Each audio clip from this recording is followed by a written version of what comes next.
I think one of the things that I just over the course of the last few hours, our team has worked tirelessly to make this again a great tournament week, and really proud of them and what they've done, and the support and partnership of whether it's local charities or our sponsors has been absolutely fantastic. So certainly would have liked to play, but in light of the priorities of health and wellness of our community, that is the priority, and we'll go forward from there. Certainly, from a certain perspective, you got some of the weekend in terms of what happens here in Ponte Vedra Beach. There was some of it, but there's so much that it impacts beyond just the first few days of practice rounds in the first round.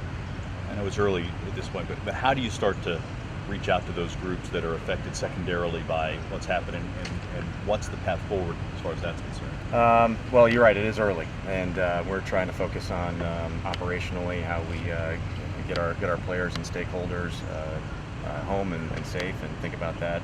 And again, in the immediate days ahead, we'll give that some thought, and certainly be in touch with all of our local partners. And this community has been amazing partners, again, and whether it be corporate supporters or charitable partners or media members, and know that we'll all come together and do the right thing as we look forward to 2021. Well, this doesn't sound like I'm making light of the situation in general, but specifically to this tournament, there's never been a repeat champion, but I guess Rory McIlroy gets to hold on to the title for the longest of anybody who has been a champion here. I hadn't thought of that quite as of yet, but yeah, it is definitely. We were talking with Andy Carroll, our chairman, and yeah, those are some of the things that you think about in terms of the competition and even the traditions of our volunteers. So again, as Jay mentioned earlier today, there's a lot of ramifications, and even thinking about some of the traditions, and we'll come through better for it, and we'll go forward. And any times you go through have a lot of adversity, you have to learn something as a group. How has your staff handled this, and what have you learned about how this group handles pretty high level adversity? Humbling. Never been more proud to be part of an organization like this as I am today, and the 16 full-time people that work on this event, the 8 traveling staff that come in and focus on this event for the last couple of weeks are extraordinary, and could be more proud to be part of this event. You start planning today for next year as if this was Monday, the day after the tournament? I mean, to a certain extent, there may be some limitations, but like I said, you start thinking about next year now? We will.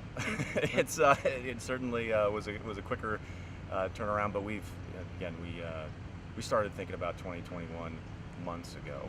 So like anything, we'll and as the commissioner said, as a sport, we'll pause, but here at the Players, we'll certainly take all those things into consideration as to what the next couple of weeks mean for our sport. But we know that we want to make we're here.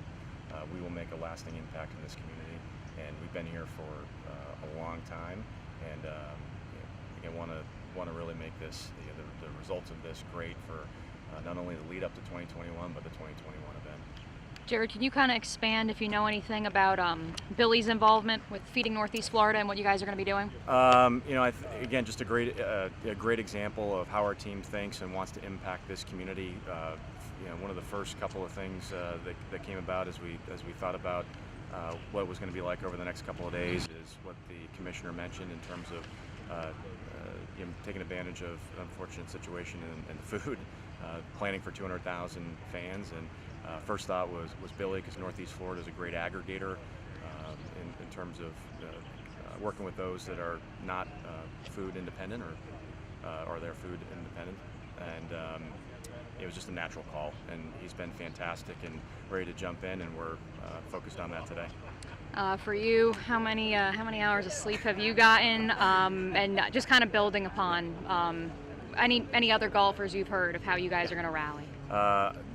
Hours of sleep. I think the team has been they've been after it, and couldn't be more proud of those 20 some odd folks that are running around now, and the priorities of health and wellness of our players that they put over self, and that is very, very inspiring. Awesome. Perfect. Appreciate it. Thank you, Great. Jared.